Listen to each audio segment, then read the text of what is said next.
قانون نے مجھے یہ اجازت دی ہے. آج اگر اتنے زمانے کے بعد پھر کوئی یہ کہے کہ تم فلاں چیز نہیں کر سکتے جو میرے دین میں سے ہے، تو گویا کہ وہ میری آزادی کو چھین کر مجھے دوبارہ غلامی میں لا رہا ہے، مجھے دوبارہ غلامی میں لا رہا ہے. عزیزان گرامی وقار، آج حالات کو سمجھو، اور جتنے شعائر اللہ ہیں میں بار بار کہہ رہا ہوں کہ ان کی حفاظت کرو، ان کی حفاظت کرو، چاہے جیسے بھی حالات ہوں. دوسری قوموں کو بھی ہم نے دیکھا ہے. اب میں قربانی کے متعلق تھوڑی سی یہ تاریخ بتاؤں. دوسرے لوگ اگر یہ سمجھتے ہیں کہ صرف اسلام ہی ہے جو اتنے جانوروں کو قربان کرتا ہے تو یہ ان کی خام خیالی ہے. تھوڑا ہسٹری بھی نکالیں اور پڑھیں، تاریخ کو بھی پڑھیں. یہودیوں میں قربانی ہے، عیسائیوں میں قربانی ہے، موجود ہے. ان کی کتابوں سے میں ثابت کر کے بتاؤں گا، آج بھی ہے. ہندوؤں کے کئی ایسے مقدس ان کے مقامات ہیں جہاں پر قربانی ہوتی ہے. وہ اس کو قربانی کہتے ہیں، بلیدان کہتے ہیں. اور ان کے اپنے اپنے تصورات ہیں کہ ہم اس جانور کو ذبح کریں گے تو پھر ہم جو ہے ایک شکتی حاصل کریں گے. اور ہر قوم کے نزدیک ایک ایک الگ الگ تصور بنا ہوا ہے. لیکن اعتراض کا اور چھیڑ چھاڑ کا اگر کوئی مقام ہے تو صرف اسلام کو بنایا گیا ہے، باقی دوسروں کی قربانیاں نظر نہیں آتی. عزیزان گرامی، تاریخ کی پرانی کتابوں سے بھی میں اگر آپ کو بتاؤں، ہر زمانے میں ہر قوم نے قربانی کی ہے. اگر جانور کے ذبح کے متعلق آپ پریشان ہیں تو میں ان شاکاہاری لوگوں سے بھی کہوں گا، تمہیں معلوم نہیں کہ جانور کے اندر صرف جان نہیں ہوتی، پیڑ پودوں کے اندر بھی جان ہوتی. کیا تمہیں نہیں معلوم؟ میل فیمیل ہوتے ہیں درختوں کے اندر. سب کسان بھی جانتے ہیں، کلمی کرتے ہیں، دو درختوں کو ملاتے ہیں، ایک میل اور فیمیل، تب وہ جلدی سے بڑھتے ہیں اور اچھے پھل دیتے ہیں. جانوروں کے علاوہ نباتات میں بھی، سبزیوں میں، درختوں میں، سب میں جان موجود ہے. بس یہ ہے کہ وہ چلتے نہیں ہیں، ایک جگہ پر کھڑے ہیں. جان تو ان کے اندر بھی ہے، لیکن تم انہیں بھی تو کاٹتے ہو، انہیں بھی تو کھاتے ہو. اس طرح سے اگر دیکھا جائے کہ کسی جان کو نقصان نہیں پہنچانا چاہیے تو خود اپنی جان کی بلیدان دینا پڑ جائے.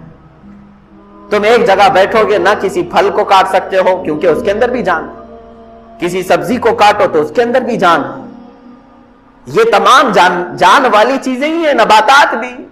عزیزان گرامی، اللہ تبارک و تعالیٰ نے پوری کائنات کو پیدا کیا، اور اسی نے جب ہمیں یہ حکم دیا ہے کہ تم ان فلاں فلاں جانوروں کو ذبح کر سکتے ہو، تو بالکل یہ قانون فطرت کے مطابق ہے. اگر ذرا برابر بھی ظلم ہوتا تو رب تبارک و تعالیٰ کبھی اپنے بندوں کو کسی کو ذبح کرنے کا حکم ہرگز نہیں دیتا. اب دیکھیں آپ، ظلم کہاں کہاں ہے، وہاں قرآن نے منع کیا کہ نہیں.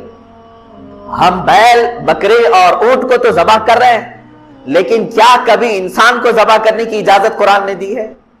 بلکہ قرآن نے تو یہ کہا، من قتل نفسا بغیر نفس او فساد فی الارض فکأنما قتل الناس جميعا.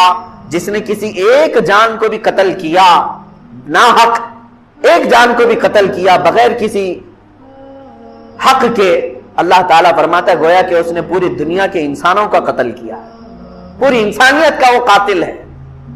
تو اگر ذرا برابر بھی ظلم ہو سکتا ہے کہیں پر تو قرآن نے اس پر پہلے سے پابندی لگا دی کہ تم یہاں قتل نہیں کر سکتے، یہاں نہیں مار سکتے. عزیزان گرامی وقار، جن جانوروں میں اللہ نے برکت رکھی ہے انہی جانوروں کو ذبح کا بھی حکم دیا ہے. آپ نہیں دیکھتے لاکھوں کی تعداد میں نہیں، کروڑوں کی تعداد میں بکرے ذبح ہو رہے ہیں، بیل، بھینس، یہ تمام ذبح ہو رہے ہیں، اور اونٹ بھی ذبح ہو رہے ہیں. لیکن کیا کبھی ان کی تعداد گھٹ گئی اور کم پڑ گئی؟ جبکہ سال میں یہ 2 ہی بچے دیتے ہیں یا ایک ہی بچہ دیتے ہیں.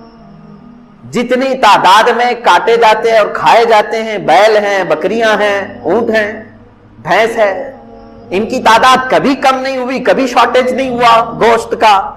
لاک ڈاؤن میں بھی نہیں شارٹیج ہوا، کبھی نہیں ہوا. ان میں برکت رکھی ہے اللہ تعالیٰ نے. جبکہ خنزیر ایک بار میں 17-18 بچے دے دیتی ہے. کتے کو دیکھیں تو وہ بھی 10-12 بچے ایک بار میں دیتی ہے، اور نہ ان کا ذبح ہوتا ہے، نہ وہ کاٹے جاتے ہیں، نہ بیچے جاتے ہیں. بس شوقین لوگ کھاتے ہوں گے. باقی عام طور پر تو نہیں ہے، لیکن اس کے باوجود جتنے گلیوں میں روڈوں پر جگہ جگہ بیل بکری اور بھینس نظر آتے ہیں اتنے کتے تو نہیں نظر آتے، اس لیے کہ اللہ کے نبی صلی اللہ علیہ وسلم نے فرمایا کہ اللہ تعالیٰ نے ان جانوروں میں غیب سے برکت رکھا ہے، یہ برکت والے جانور ہیں۔ کسی کے پاس بکری آئی تو سمجھ لو کہ اس کے مال میں برکت آئی۔ خود رسول کریم صلی اللہ علیہ وسلم نے فرمایا تمہارے مال میں اگر سب سے زیادہ کسی مال میں برکت ہے تو وہ بکری میں ہے، جانوروں میں سب سے زیادہ برکت ہے۔ اسی وجہ سے حکم بھی ہوا کاٹنے کا کہ تم انہیں ذبح کرو، اللہ تعالیٰ اس کے بدلے اور پیدا کرے گا۔ لیکن کیا ہمیں کبھی بلی کاٹ کر کے کھانے کا حکم دیا اللہ تعالیٰ نے؟ بلی بھی ہر 4 مہینے پر 4 بچے دیتی ہے، 5 مہینے 6 مہینے نہیں گزرتے کہ اس کے پاس 4-5 بچے ہوتے ہیں، لیکن کہیں پر بھی بلیوں کو ذبح کرنے کا حکم نہیں دیا گیا۔ دوسرے بہت سارے جانور ہیں، قرآن پاک نے منع کر رکھا ہے کہ ان جانوروں کو تم کاٹ نہیں سکتے، ذبح نہیں کر سکتے، کیونکہ جو پیدا کیا ہے وہی بہتر جانتا ہے کہ تمہارے لیے سوٹیبل کیا ہے، تمہارے لیے مناسب کیا ہے، وہ بہتر جانتا ہے۔ عزیزان گرامی وقار، قربانی کے متعلق بہت ساری باتیں ہیں، اب احادیث کی روشنی میں تھوڑی سی باتیں عرض کر دوں۔ صحابہ اکرام رضوان اللہ تعالی علیہم اجمعین سرکار دو عالم صلی اللہ علیہ وسلم کی بارگاہ میں آئے اور پوچھا ما هذه الاضاحی یا رسول اللہ صلی اللہ علیہ وسلم، اے اللہ کے رسول یہ کیا ہے، یہ قربانیاں کیا ہیں؟ نبی کونین صلی اللہ تعالی علیہ وسلم نے فرمایا ہر جانور کے بدلے تمہیں نیکیاں ہیں۔ صحابہ نے پوچھا اگر ہم اون والا یعنی جو بھیڑ ہوتی ہیں بہت سارے بالوں والا بکرا اگر ہم ذبح کرتے ہیں تو کیا اس میں بھی ثواب ہے؟ اللہ کے نبی صلی اللہ علیہ وسلم نے فرمایا اس کے ہر بال کے بدلے ایک نیکی ہے۔ اس جانور کے جسم پر جتنے بال ہیں ہر بال کے بدلے تمہیں ایک نیکی ہے۔ خود اپنی صاحبزادی سیدہ کائنات فاطمہ الزہرا رضی اللہ تعالی عنہا کو حضور اکرم صلی اللہ علیہ وسلم فرماتے ہیں اے فاطمہ اٹھو، اپنی قربانی کی جگہ پر آؤ۔ جب قربانی کرنی تھی کہا کہ تم آؤ، کھڑی ہو جاؤ اور دیکھو، گواہ رہو قربانی کے۔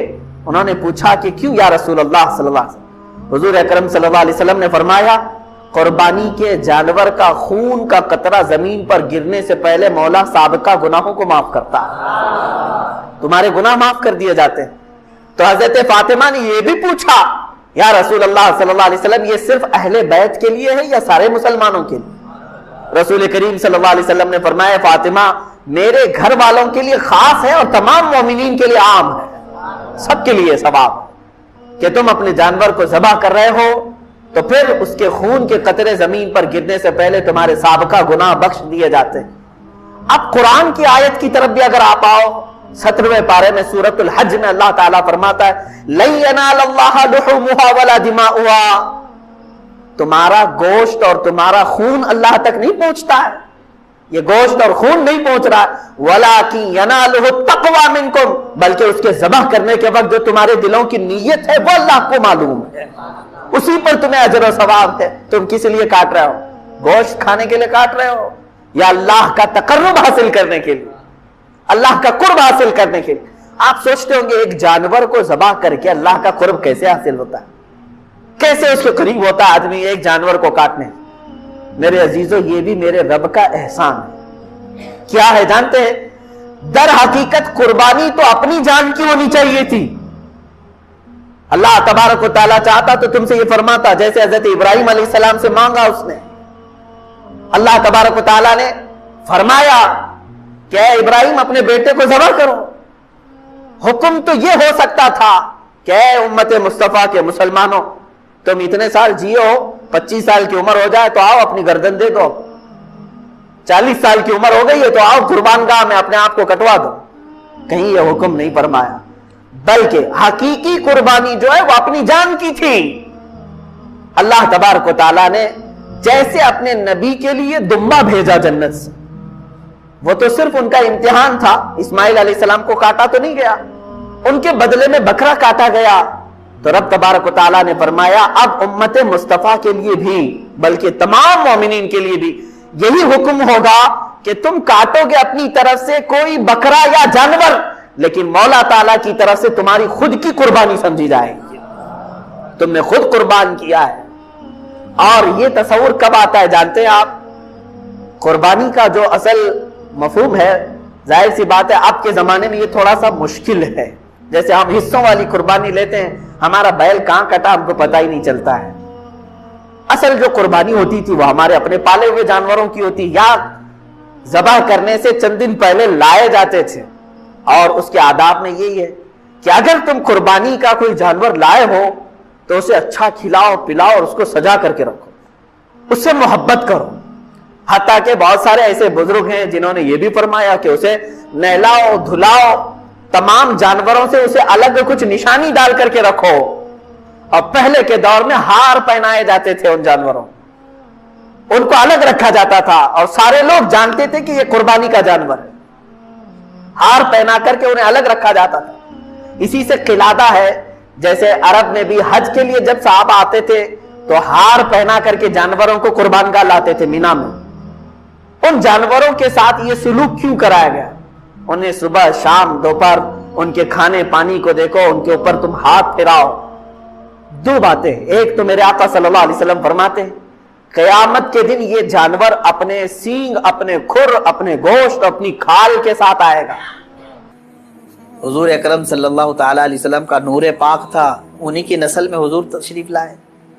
ابھی دنیا میں نور محمدی کو آنا تھا. اب بعض مفسرین اس بات پر ہی نہیں رکتے بلکہ ان تمام چیزوں کو اوپر تک لے جاتے ہیں.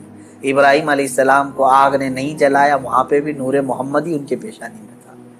نوح علیہ السلام کی کشتی غرق نہیں ہوئی اس لیے کہ نوح علیہ السلام کی پیشانی میں بھی نور محمدی تھا. بہرحال دوسری بات میں جو بتانا چاہ رہا ہوں وہ 4 چیزیں تھیں. ابراہیم علیہ السلام کا وطن سے ہجرت کرنا، ان کا آگ میں ڈالا جانا اور ان کا جانوروں کو ذبح کرنا. پھر چوتھے نمبر پر اولاد. کوئی بھی انسان اپنی زندگی میں 4 چیزوں سے بے انتہا محبت کرتا ہے. 4 چیزیں اس کی بہت محبوب ہوتی ہیں. پہلی چیز اس کا وطن، جہاں پر پیدا ہوا جہاں رہ رہا ہے اس سے وہ محبت کرتا ہے. دوسری چیز وہ اپنے مال سے محبت کرتا ہے. تیسری چیز وہ اپنی اولاد سے محبت کرتا ہے. چوتھی چیز وہ اپنی جان سے محبت کرتا ہے. اور امتحان انہی چیزوں سے ہوتا ہے جس سے محبت کیا جاتا ہے. ایسی دوسری چیزوں سے نہیں امتحان لیا جاتا. آپ کو جو چیز ناپسند ہے میں کہوں وہ دے دو، وہ فوراً اٹھا کے دے دیں گے، جیسے گھر میں رکھا ہوا کچرا اٹھا کر کے فقیروں کو دے دیتے ہیں. ہاں امتحان تو اس وقت ہوگا جو اپنے مزے کی اور پسندیدہ چیز آپ بنا رہے تھے اور پھر آپ کو کہا گیا اس میں سے دے دو، تب مشکل ہو جاتا ہے. ہاں جو دے دیا اور پھر وہ امتحان میں کامیاب ہوا، اپنی پسندیدہ چیز. ابراہیم علیہ السلام سے جو امتحانات لیے گئے وہ 4 محبوب چیزوں سے امتحان لیے گئے اور اب 4 امتحانات میں ثابت قدم رہے. آپ نے وطن بھی ترک کیا، جان بھی جوخم میں ڈالی، اولاد بھی اور اپنا مال بھی. پھر اللہ تبارک و تعالیٰ نے اس عظیم مقام پر آپ کو فائز فرمایا جو حضرت ابراہیم علیہ السلام کو آج بھی کیا لقب ہے معلوم؟ ابو الانبیاء کہا جاتا ہے. ابو الانبیاء یعنی نبیوں کے باپ ہیں. اب عزیزان گرامی، ان واقعات میں میرے سنانے کا مقصد یہ تھا کہ ہمارے بچوں تک یہ واقعہ پہنچ جائے تفصیل سے، پھر آپ اپنے گھروں میں اپنی اولاد کو سنائیں ضرور. لیکن اس پورے واقعے سے ایک جو جذبہ ملتا ہے وہ ہے استقامت کا. یہی میرا میسج ہے آج کا، یہی میں پیغام دینا چاہتا ہوں. کسی بات پر جمے رہنا، ڈٹے رہنا، یہ انبیاء کی سنت ہے. ہاں ہلا دیے جائیں گے، تمہیں تکلیف میں ڈالا جائے گا، لیکن جمے رہو گے تو اسی طرح کے انعامات کی بارشیں بھی ہوگی.